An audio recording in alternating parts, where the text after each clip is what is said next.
Hello there, Mr Rory from the British Learning Centre Paradise Park. Today I'm just going to be sharing some techniques we use when we're checking for understanding of new vocabulary or possibly old vocabulary from students. This is actually really more suitable to a review. So say for example we have the word small and we've covered this in the past, but I want to check, does a student really know what small means? This could apply to any vocabulary. I've just used small as the example for today. So one way we can check for a student's understanding is with a definition. This is not my favorite way to do so. This would be something like, what does small mean? As you can probably imagine, this is very difficult to answer, especially for any words that are kind of abstract. Small would be quite hard to define in a sentence, like what does small mean? There would be much easier ways to explain the meaning of small as opposed to giving a definition.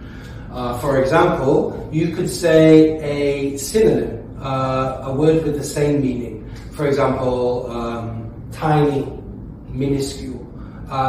This would probably work better for a word that's quite advanced and that has a more simple word. For example, if we were teaching the word miniature, I could say, oh, what does miniature? What's another word that means the same as miniature, which would be small? Antonym, so you could have a word with the opposite meaning. You ask the student, what's the opposite of small? Or how do I say, what's a word for not small? Which the answer would be big. This would be quite a suitable way to check a student's understanding of small. Another way to put this is into context. Another way to check, this isn't really a question, this is just asking the student to use it in a sentence. For example, they might say, the mouse is small. Really, this is up to the student in terms of how they use the word or where they've heard it before, maybe. Another way would be an example. For example, I might ask for a student to give me, what animals do you know that are small? Could you give me the name of a small animal?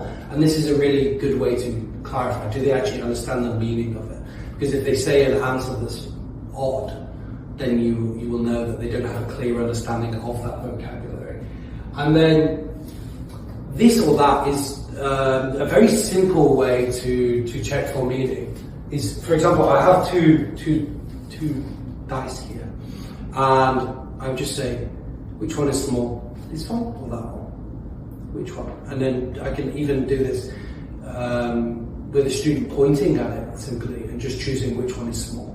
Okay, and this is one of the more simple ways to do it. And these would be really like opposites. Is in giving a definition would be very advanced, and this or that would be very simple.